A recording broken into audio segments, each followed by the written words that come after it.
नमस्कार मित्रांनो, स्वागत आहे तुमच्या आपल्या यूट्यूब चॅनलवरती. बघा, आजच्या या व्हिडिओमध्ये आपण भारताच्या इतिहासातील महत्त्वाच्या संस्था आणि संस्थापक याबद्दल थोडक्यात पण महत्त्वाची माहिती बघणार आहोत. बघा, या टॉपिकवरती आपल्याला एक प्रश्न नक्की विचारला जातो. आता बघा, पहिला आहे आत्मीय सभा. याचे संस्थापक आहेत राजाराम मोहन राय आणि याची स्थापना केली होती 1815 मध्ये. आता बघा, यानंतर दुसरं ब्रह्मसमाज. याचे संस्थापक आहेत राजाराम मोहन राय. याची स्थापना त्यांनी केली होती 1828 मध्ये. बघा, तुम्हाला वर्ष हे लक्षात ठेवणं महत्त्वाचं या ठिकाणी. तर यानंतर बघा, तत्वबोधिनी सभा. याचे संस्थापक आहेत देवेंद्रनाथ टागोर आणि त्यांनी स्थापन केलं होतं 1839 मध्ये. यानंतर बघा, 4 नंबर परमहंस सभा. याचे संस्थापक आहेत दादोबा पांडुरंग तरखडकर आणि याची स्थापना त्यांनी केली होती 1849 मध्ये. बघा, सर्व वर्षसुद्धा आपल्याला या ठिकाणी लक्षात घ्यायचे आहेत. पुणे सार्वजनिक सभा. याचे संस्थापक आहेत न्यायाधीश महादेव गोविंद रानडे आणि गवा जोशी, म्हणजे गणेश वासुदेव जोशी.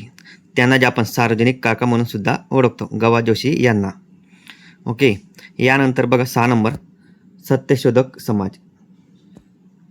याचे संस्थापक आहेत महात्मा ज्योतिराव फुले आणि याची स्थापना त्यांनी केलेली होती 1873 मध्ये. आता बघा, 7 नंबर आर्य समाज. आर्य समाजाची स्थापना स्वामी दयानंद सरस्वती यांनी केली 1875 मध्ये. बघा, IMP भरपूर आहे आर्य समाज. 8 नंबर बघा, थिओसॉफिकल सोसायटी. याचे संस्थापक आहेत मॅडम ब्लावस्की आणि कर्नल ऑलकॉट. 1875 मध्ये त्यांनी याची स्थापना केलेली होती. 9 नंबर बघा, डेक्कन एज्युकेशन सोसायटी. याचे संस्थापक आहेत टिळक, आगरकर आणि चिपळूणकर. बघा, 3 लोक या ठिकाणी संस्थापक आहेत आणि याची स्थापना झाली होती 1884 मध्ये. हे बघा, हे महत्त्वाचे या ठिकाणी तुम्ही लक्षात ठेवायचे, हे या ठिकाणी महत्त्वाचे आहे. आता बघा, भारतीय राष्ट्रीय काँग्रेसची स्थापना कोणी केली? ॲलम ह्यू यांनी केलेली आहे 1885 मध्ये. ओके. यानंतर रामकृष्ण मिशन. याची स्थापना कोणी केलेली? स्वामी विवेकानंद यांनी 1897 मध्ये. 1897 मध्ये त्यांनी रामकृष्ण मिशनची स्थापना केलेली होती. यानंतर बघा, अभिनव भारत. याची स्थापना कोणी केली? विनायक दामोदर सावरकर यांनी 1904 मध्ये, म्हणजे बंगालची फाळणी होण्याच्या 1 वर्ष अगोदर 1905 मध्ये बंगालची फाळणी झालेली होती. यानंतर बघा, सर्वंट्स ऑफ इंडिया सोसायटीचे संस्थापक कोण आहेत? गोपाळकृष्ण गोखले. 1905 मध्ये त्यांनी सर्वंट्स ऑफ इंडिया सोसायटीची स्थापना केली. यानंतर बघा, 14 नंबर मुस्लिम लीगची स्थापना कोणी केली? आगा खान आणि सलीमुल्ला खान यांनी 1906 मध्ये. आता बघा, 15 नंबर बघा, गदर पार्टीचे संस्थापक लाला हरदडयाळ. 1913 मध्ये त्यांनी स्थापन केलेली होती ही संस्था. यानंतर होम रूल लीगची संस्था कोणी स्थापन केली? ॲनी बेजंट आणि लोकमान्य टिळक यांनी 1916 मध्ये. बघा, 1916 मध्ये त्यांनी स्थापन केलं. यानंतर बघा, बनारस हिंदू विद्यापीठ. बनारस हिंदू विद्यापीठ याचे संस्थापक कोण आहेत? पंडित मदन मोहन मालवीय आणि ही स्थापना केली होती त्यांनी 1916 मध्ये. तर यानंतर बघा, 18 नंबर बघा, रयत शिक्षण संस्था. याचे संस्थापक कोण आहेत? याची स्थापना कोणी केली होती? तर कर्मवीर भाऊराव पाटील यांनी 1919 मध्ये. 1919 हे वर्ष लक्षात ठेवायचे, रयत शिक्षण संस्था.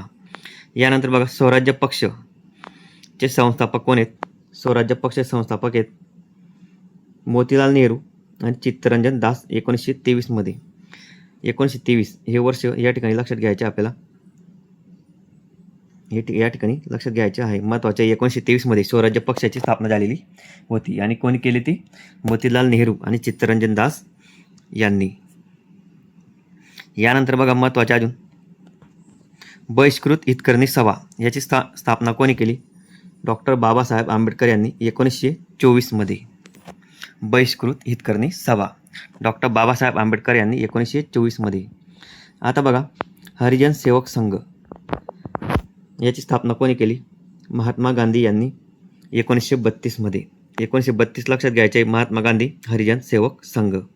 यानंतर आझाद हिंद फौजची स्थापना या ठिकाणी कोणी केलेली किंवा संस्थापक कोण आहेत?